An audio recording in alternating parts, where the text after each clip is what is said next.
Sextou! Aí, conseguimos, Eva! Que dificuldade!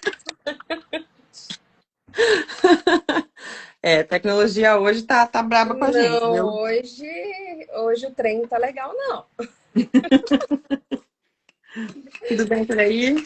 Tudo bem por aí com você? Boa Tudo noite para bem. todo mundo que está por Boa noite. aqui. Bem-vindos. Boa noite, todos muito bem-vindos. Estamos muito felizes de ter vocês aqui com a gente hoje. A gente tem um assunto super legal para falar, que são os vistos para quem quer validar diploma aqui nos Estados Unidos, vistos profissionais. Assunto super importante e Com que eu tenho o certeza. maior gosto de falar. Então, gente, é, eu sou suspeita de falar porque assunto de revalidação para mim é fantástico, né? Minha vida já há mais de 10 anos. Mas visto também é de total importância, porque a revalidação ela não se concretiza totalmente sem um visto, né? Sem a pessoa conseguir se legalizar no país, mesmo que seja depois de obter a revalidação, a depender do país que estamos falando. E aí, essa live vai ser importante principalmente para profissionais da saúde, que é o foco nesse momento, né? Os profissionais de saúde que querem atuar nos Estados Unidos e que eu aproveito para poder fazer uma pergunta para esses profissionais que estiverem nos assistindo ou que vierem a nos assistir depois, podem deixar os comentários, né? E nós respondemos. Vamos lá. Você sabe qual é o visto que realmente faz sentido para você nesse momento? Então, né, Daiane, a primeira coisa que a gente tem que lembrar é que não existe melhor visto, né? Existe o visto que mais se adapta ao seu momento profissional, que mais se adapta à sua carreira, que mais se adapta à sua situação de vida, porque cada visto tem uma particularidade, né? Exato. Exato. Cada visto tem uma particularidade, cada visto vai atender o objetivo daquela pessoa naquele momento, né? E como, principalmente nos Estados Unidos, são muitos tipos de vistos, né? É muito importante verificar com estratégia, com certeza, qual que vai se enquadrar melhor. Então, hoje essa live é justamente visando falar sobre os vistos mais usados por profissionais da saúde, como médicos, enfermeiros, dentistas, né? E as principais regras que esses profissionais precisam entender para obter esses vistos, né? E antes de, na verdade, de tomar qualquer decisão relativa a eles. É bem importante isso, né? A gente tem que sempre começar a live já falando o quanto é importante que as pessoas realmente invistam na consultoria, na orientação especializada, para que elas não entrem numa furada, né? Para que elas saibam exatamente o que é que elas podem esperar, onde elas estão se metendo Uhum. e qual vai ser o caminho que vai ser seguido, né? Mas aí eu quero saber Exatamente. de quem está assistindo a gente aqui agora, que é para comentar aqui, se você está nos Estados Unidos ou se você está no Brasil, e o que que você procura aqui, né? Uhum, com certeza. E também, Natália, me conta uma coisa, você que está aí nos Estados Unidos. Qual é o erro mais comum que você vê quando alguém começa a pensar, só pensar, hein, em ter uma carreira internacional, especificamente nos Estados Unidos? Eu acho que essa pergunta é a pergunta de milhões, né? Porque é exatamente sobre aquilo que a gente estava falando. As pessoas costumam tentar vir para os Estados Unidos da forma mais rápida e não da forma mais estratégica, da forma mais segura.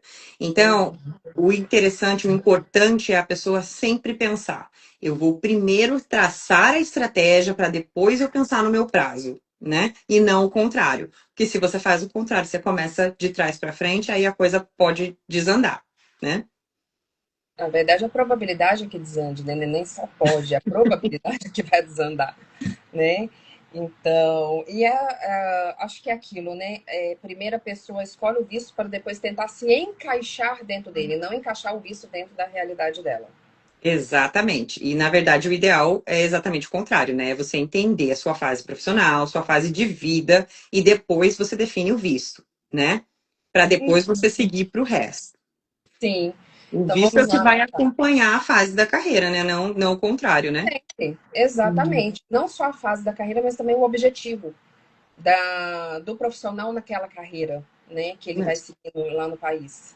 E não dá para poder pensar, depois que eu estiver lá, eu faço às vezes uma readequação, ou adequo depois. Não existe isso, gente. Consertar no caminho é Na muito mais verdade, difícil, né? eu costumo falar o seguinte: independente do país, a carreira internacional ela exige planejamento. Planejamento e estratégia, tá? Ter sempre isso em mente. Até porque você não está indo ali, como a gente diz aqui em Minas, né? Aqui em Minas Gerais, vou ali. Né? Você não está indo ali passear, passar alguns dias. Não, você está indo trabalhar, construir uma vida naquele país. Especialmente para quem tem filhos, né? Isso é muito importante, porque Uhum. você Vai envolve impactar na não só família. a sua vida, mas envolve a vida da família toda, né? Sim, com toda certeza. Mas vamos entrar aqui já diretamente nos tipos de visto, Natália. Vamos lá. Primeiro, vamos começar pelo visto o F1, estudante, que é o mais comum, né? Isso. Digamos. Ele realmente é uma boa opção como porta de entrada? Como porta de entrada, ele é ótimo, né? Ele é muito usado, assim, pelos profissionais de saúde, que eles vêm fazer curso, vêm fazer programa complementar, vêm se preparar para os exames, porque para fazer a revalidação do diploma, você tem que passar pelos exames, né? Uhum, Os tais dos steps, né? E ele vai te permitir estudar de forma legal nos Estados Unidos.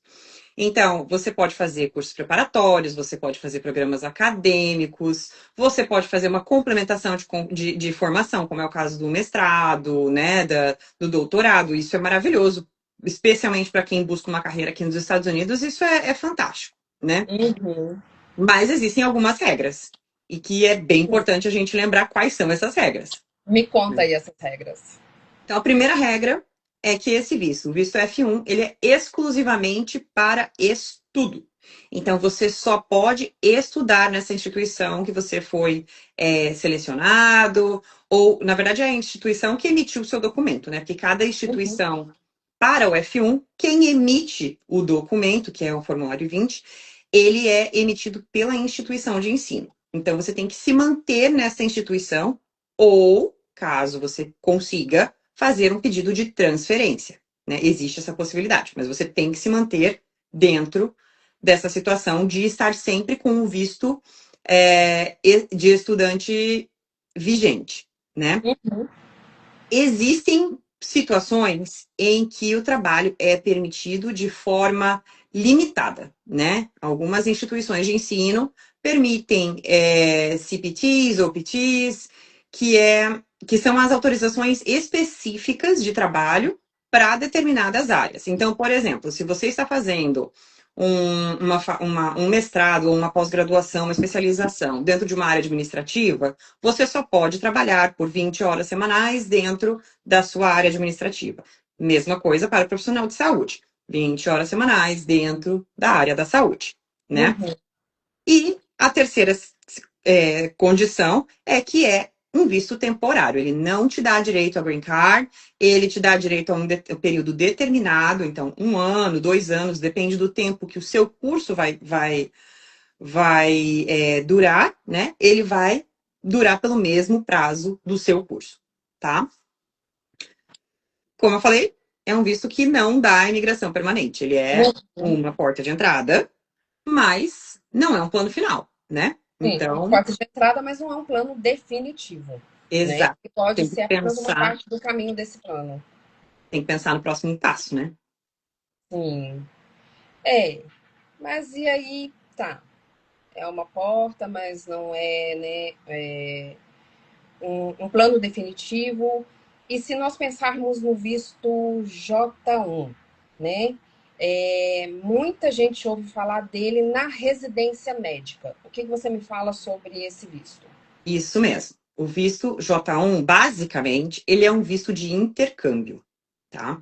Uhum, Então, ele vai ser bem tradicional, bem comum mesmo nas fases de programa de residência, treinamento hospitalar. Ele também é um visto temporário e é um visto que é geralmente patrocinado pela organização que vai realizar esse contrato, tá? uhum, É mais ou menos isso. entendi. E as regras dele? Me fala um pouquinho sobre as regras dele. Primeira regra, regra crucial. Por ser um visto temporário, assim como o de estudante, né? Ele exige que você tenha um prazo determinado para voltar para o seu país de origem e que você Uhum, venha com a intenção de retornar ao final do seu visto, tá? Assim como o de estudante. sim. Como a gente disse, né? Eles são vistos temporários e precisam ter esse foco de que você vai passar um tempo no país, mas vai retornar para o seu país de origem depois. Ou seja, você não pode ficar no país, nos Estados Unidos, e de lá aplicar, né? Daí, no caso, aplicar para outros vistos determinados. Para o J1, especificamente, o J1 tem essa pegadinha, e se a pessoa não estiver preparada, às vezes ela só descobre isso no meio do processo e pode ser uma grande armadilha mesmo, tá? Por Uhum. quê? Existe uma situação que eu vou falar logo adiante, tá? Mas é a questão de que quando você entra com o J1, você não pode, por 2 anos, geralmente, aplicar para um visto de residência permanente depois que o seu visto J1 acaba.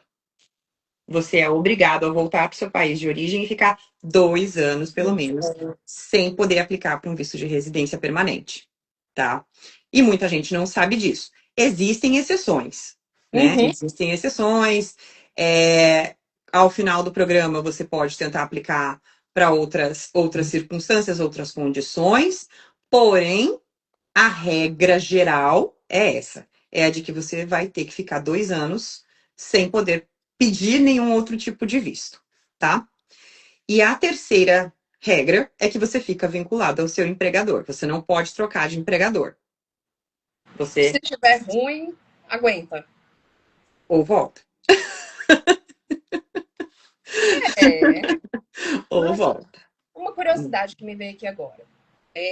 O profissional ele tem que voltar para o país, ele tem que ficar, né, 2 anos no país sem pedir um visto de residência, no caso nos Estados Unidos, mas ele tem outras possibilidades no país, dependendo do caso dele específico, ou não. Para trabalho, é isso aí, ponto final. Então, como eu te falei, né, Daiane? Existe uma possibilidade, tá?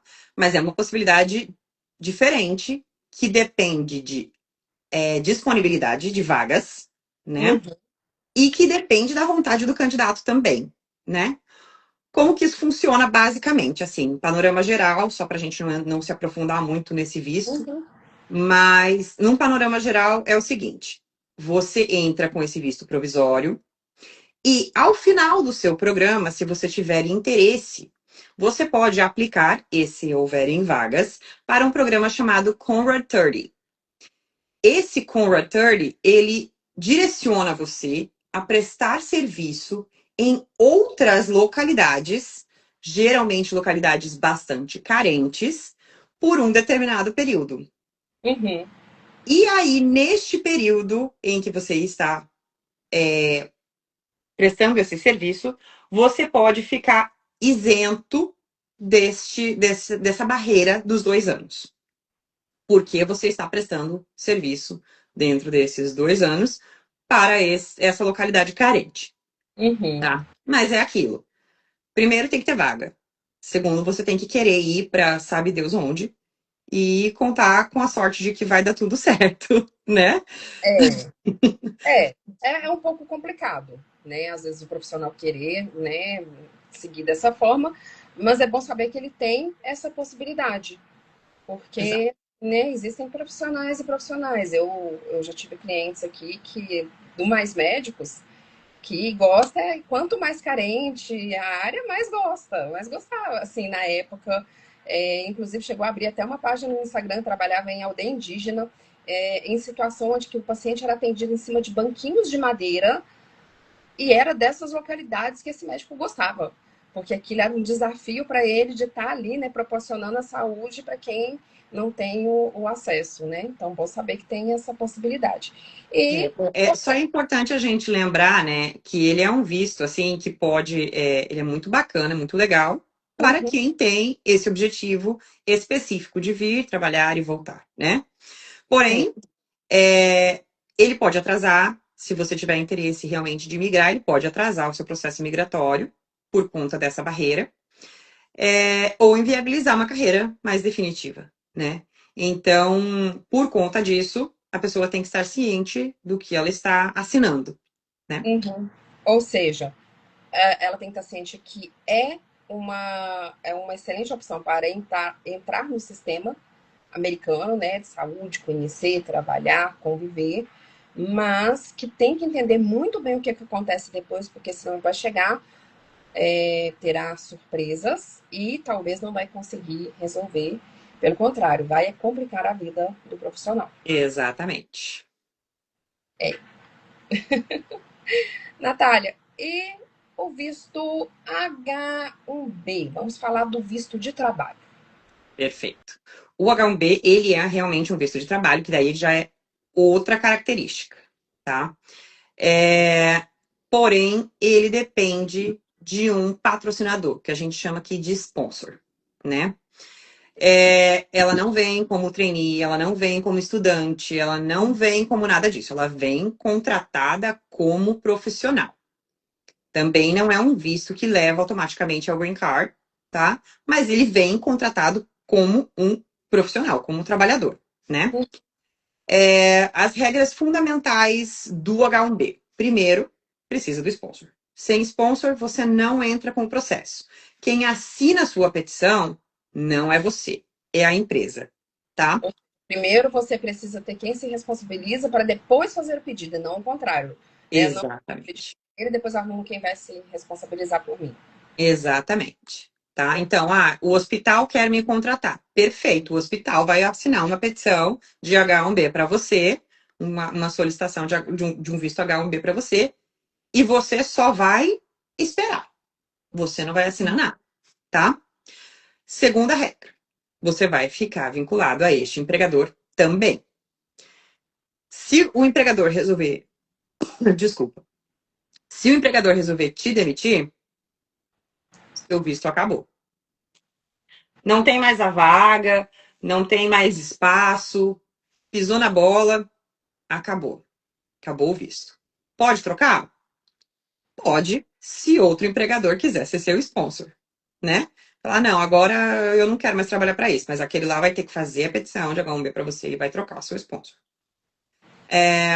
E aquilo que a gente já mencionou, não é um visto de green card, é um visto temporário também, apesar de ser um visto de trabalho, tá?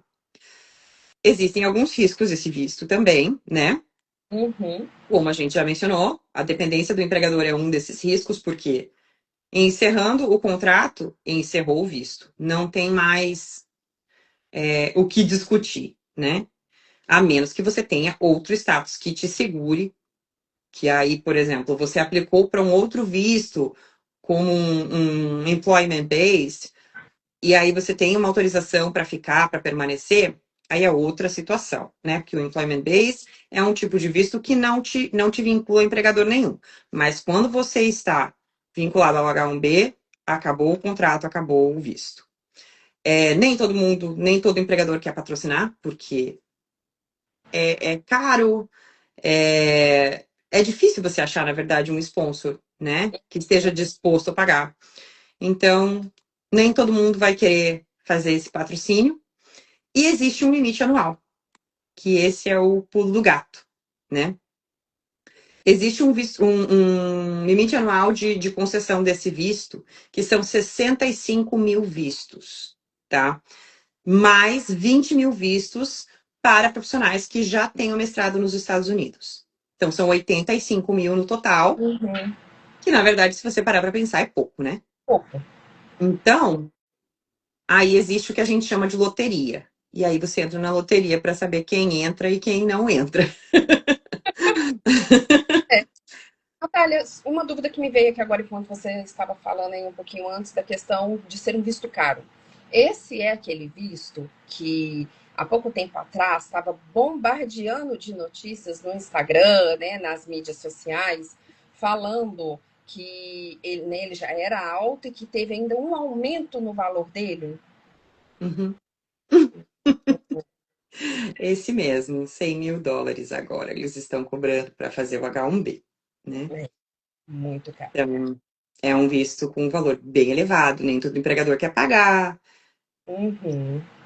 Quem tem 100 mil dólares, assim, né, para ficar pagando para contratar profissional de fora, né? Não É, é todo mundo. Eles preferem procurar a gente aqui, só contratar profissionais estrangeiros, caso realmente não tenha outra possibilidade uhum. com esse tipo de visto. Então, é, fazendo aqui um parênteses, aqui nesse visto, o profissional, a pessoa já não está mais como um estudante, já está realmente como um profissional contratado, embora 100% vinculado ao empregador, né, e com todos os riscos que você nos informou aqui. Isso mesmo. A estabilidade fica ligada ao contrato de trabalho. Uhum. E o famoso que ouvimos falar muito, o O green green. card. Me fala aí um pouquinho dele quando nós falamos de algo mais definitivo, né? E aí vem essa palavrinha que para muitos faz os olhinhos até brilharem, né? Ah, e esses são os vistos que são nossa paixão, né? Que são aqueles vistos que te permitem residir, te permitem trabalhar, não te vincula a ninguém, você vira uma pessoa livre, né? Para fazer o que você bem entender. Profissionais da saúde, especialmente, são profissionais que são muito bem quistos, muito visados nesse âmbito dos EBs, né? Que são os Employment Based, que a gente estava mencionando agora. Nós temos três categorias de EBs, que é o EB1, o EB2 e o EB3. Cada categoria tem a sua característica principal, né? A Uhum, gente pode dizer que o EB1, ele é um visto de prioridade nível 1, é o nível máximo de prioridade desse profissional, tá? Por quê? Porque ele é voltado basicamente para os profissionais que têm uma qualificação diferenciada. A gente chama ele de visto extraordinário, tá? Ele é o visto dos extraordinários. Por quê? Porque eles são pessoas que são profissionais que têm um currículo extremamente forte, têm publicações relevantes, têm reconhecimento na sua área de trabalho, têm liderança ou impacto comprovado na sua área de trabalho. Então, médicos, pesquisadores, profissionais de saúde são pessoas que geralmente conseguem se encaixar nesse tipo de currículo, né? E de visto também. Então, por isso a gente geralmente recomenda que a pessoa realmente traga uma bagagem grande na hora da análise do currículo, para que a gente possa realmente avaliar se isso cabe, não cabe, se dos 10 requisitos que são solicitados para fazer o requerimento de um EB1, a pessoa vai se encaixar ou não. Mas uhum, é importante a gente lembrar que o EB1, ele não é sobre experiência, ele é sobre evidência de excelência no trabalho. Então, você uhum, tem que mostrar que você está acima dos profissionais da sua área, que você tem um currículo em um nível acima dos seus pares, né? uhum.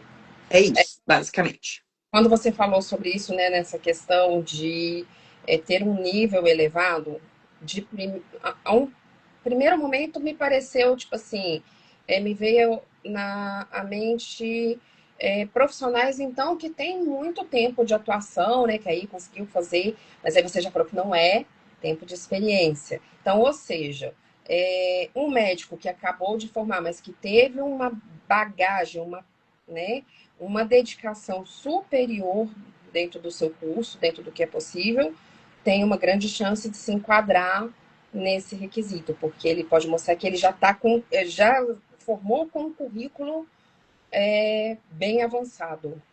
Isso que você falou agora é muito, muito legal, Daiane, porque é importante a gente trazer um detalhe bem, bem minucioso sobre esse visto. Uhum.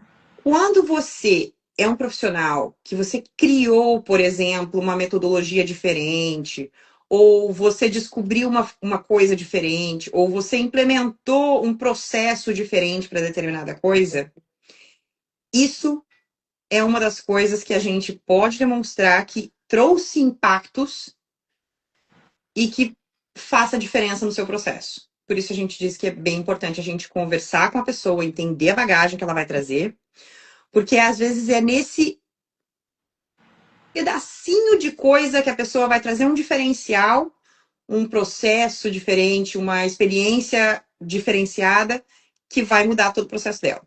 E aí que entra a necessidade da estratégia.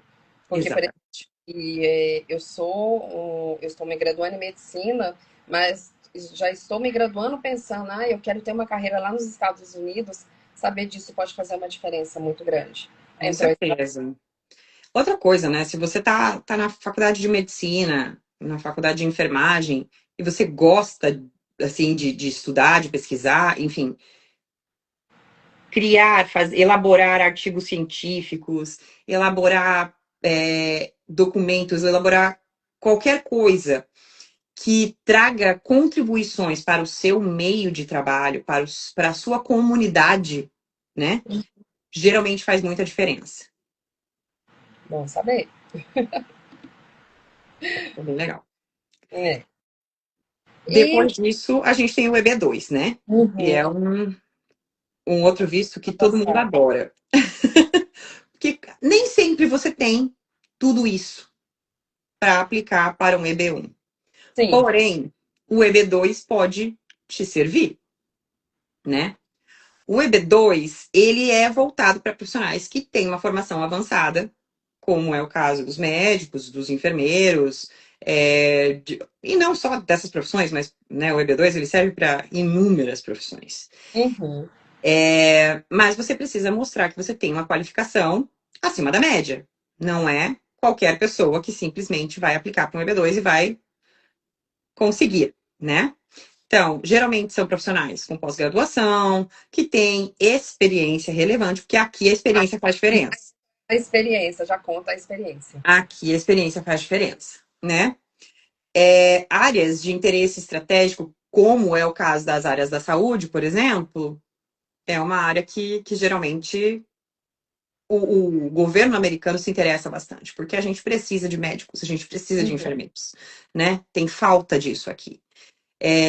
TI é uma área que está super em alta aqui, especialmente para EB2. Por quê? Porque isso é o que a gente chama e se aplica para o que a gente chama de National Interest Waiver, que é exatamente o interesse nacional que dá uma validação, uma autorização para que o governo americano contrate essa pessoa sem que ela precise de um PERM, que a gente chama de PERM, é justamente a autorização de contratação de um profissional estrangeiro, né? Então, por isso que você fica livre, porque se você tem uma carreira sólida, um interesse objetivo, demonstra para o governo americano o que você vai fazer aqui com o seu conhecimento, com a sua Uhum. expertise, e como isso pode impactar a sociedade americana, é aí que você se encaixa, Sim.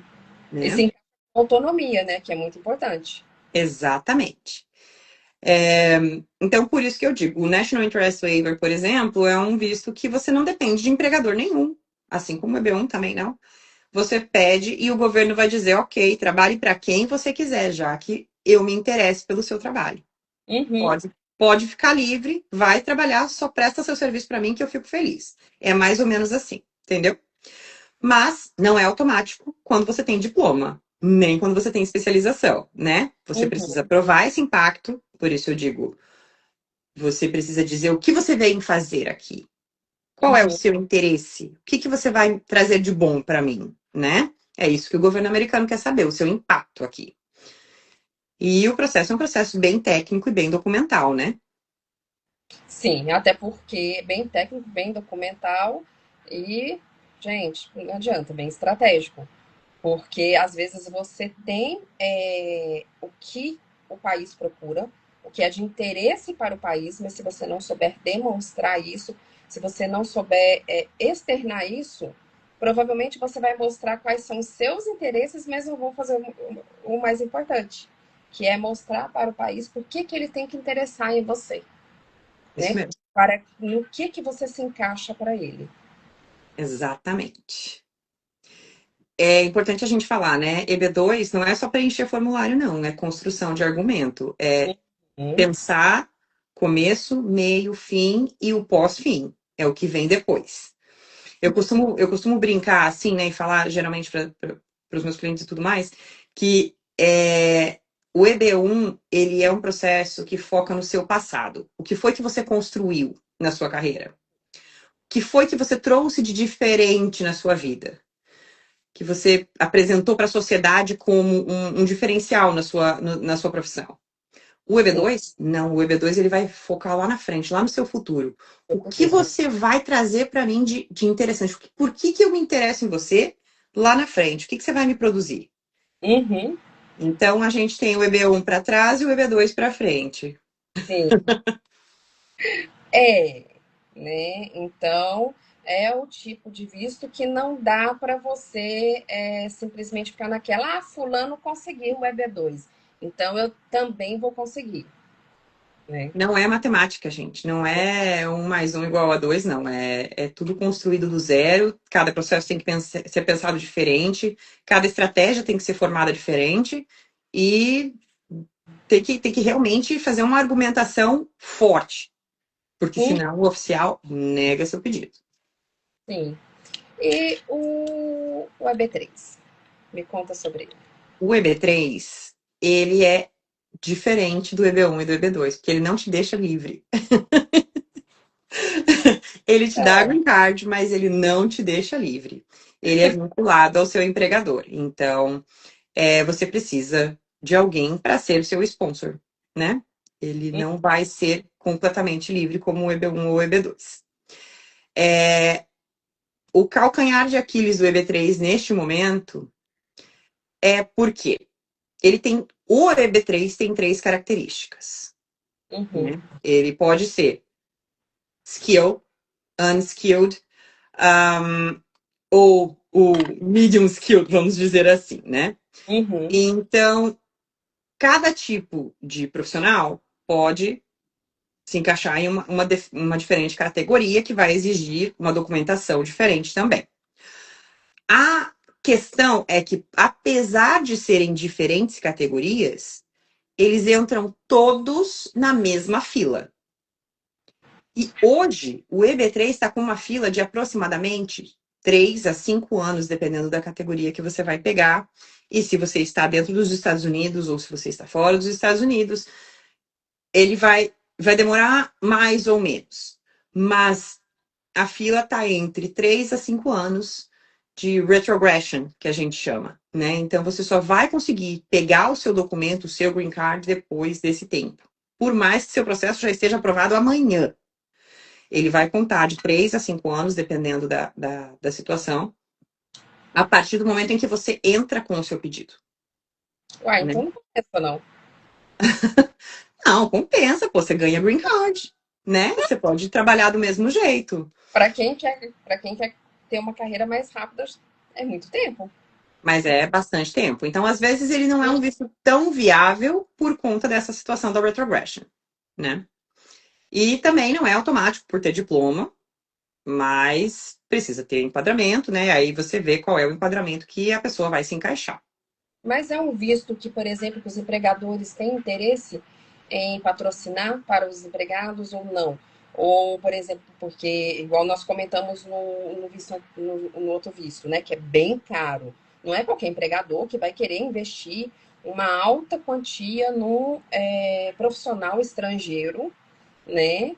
E que ainda tem aquilo, né? Ele tem um currículo ali do profissional estrangeiro, mas não há garantias de que lá o profissional vai dar o retorno que ele está esperando, né? Para estar investindo tanto. Esse aqui é um visto já que tem uma boa vontade maior dos empregadores em Custear? Sim, sim. Porque este visto especificamente é um visto para as pessoas que realmente eles não conseguem, os empregadores não conseguem fechar o quadro de pessoal que eles precisam. Uhum, E eu digo isso não só para os profissionais qualificados, não só para os profissionais skilled, mas também para os que são unskilled, que a gente chama, que são as pessoas que não têm nenhuma característica, por exemplo, não tem necessidade da pessoa ser formada, por exemplo, né? uhum, Muitos restaurantes, por exemplo, McDonald's, Burger King, Taco Bell, esses restaurantes contratam um monte de EB3, porque eles não conseguem gente para trabalhar. Então, eles precisam trazer gente de fora que aceite receber o salário que eles estão dispostos a pagar, que eles podem pagar, uhum, e aí eles contratam essas pessoas desse jeito, porque aí eles pagam, quando eles fazem, por exemplo, em lote, né? Quando eles fazem em lote assim, fica menos custoso e eles costumam contratar a quantidade de pessoas que eles precisam. Então, e outra coisa, né? Para quem está aplicando para V3 também é bem interessante, porque a pessoa tem menos risco de ter um visto negado. é. Então, olhando por esse lado, compensa. Viu? Não compensa pelo tempo, não, porque o tempo desanima demais. Desanima, né? Mas se você pensar que em 4 anos, 5 anos, você está com o seu documento, você entra já no país documentado, porque você já vem com o seu visto aprovado. Ou seja, para Pode ir que embora. compensa? Pronto. Se eu Exato. eu quero fazer tudo dentro do tempo necessário, independente do tempo, posso focar nesse tipo de visto. Isso mesmo. E não é só para os profissionais de saúde, é para qualquer profissional. Uhum. Esse- Sim, e tá, tem esses vistos e tudo, e acaba que liga a revalidação de diplomas, né? Como nós falamos, porque não é só questão de ter o diploma, de estar indo trabalhar temporariamente, né? Tem para quem quer revalidar e tudo. E os erros mais comuns que nós temos nessa trajetória toda. Para quem está pensando em revalidar diploma, eu diria que seria focar só nas provas e esquecer do visto. Então, focar só nas provas. Eu vou além, eu vou além, tá? É, inicialmente, esquecer, focar só nas provas e esquecer que o processo não é só as provas. Não procurar saber como o processo funciona de uma forma global. Isso é um erro muito comum, não só quem quer ir para os Estados Unidos, mas para outros países também. E também esquecer que precisa do status legal, né? Não dá para vir como turista e achar que pode trabalhar, ou que vai vir como estudante e pode trabalhar 40 horas semanais e achar que está tudo certo, porque não fica Uhum, certo. exato. Então, não dá para ir sem pensar no longo prazo. Isso mesmo. Outro erro que eu considero bastante comum é que a pessoa escolha o visto mais rápido. É aquela questão que nós falamos no início, da pessoa escolher o visto e querer se encaixar dentro dele e não encaixar o visto dentro da realidade dela, Exato. né? Então, é isso, gente. Cada Eu, profissão, né, tem a fase e o perfil diferente. Não adianta eu querer adequar o meu perfil com base no perfil do coleguinha, porque o exato. coleguinha se enquadrou naquele perfil, Assim, né? eu tô vendo aqui a mensagem da Micheline falando que adorou que não é um mais um, mas é isso mesmo. Acho que esse é o terceiro erro, é as pessoas acharem que pode copiar o processo do amigo. Exato. Aí já me remete até uma coisa, na hora que for pensar nisso, né, nessa questão da revalidação dos vistos e tudo, é a frase que a Cristina Junqueira, do Nubank, fala: foca no seu. Foca É no seu, isso. esquece do coleguinha, porque não é igual, gente. Não, cada profissional vai ter uma fase, cada profissional vai ter um perfil. Eu sou advogada, trabalho com um tipo de legislação, você trabalha com outro, e eu não tenho como pegar o seu processo, que é de uma área, e usar para mim, é totalmente diferente. Sim, É exatamente. comparar maçã e banana. Da mesma forma que eu vou pegar o seu e tentar adequar para mim, né? Não Exatamente. são matérias diferentes, são trajetórias diferentes, tempos diferentes, né? Cada profissional tem sua fase e perfil diferente, gente. Então, foca no seu.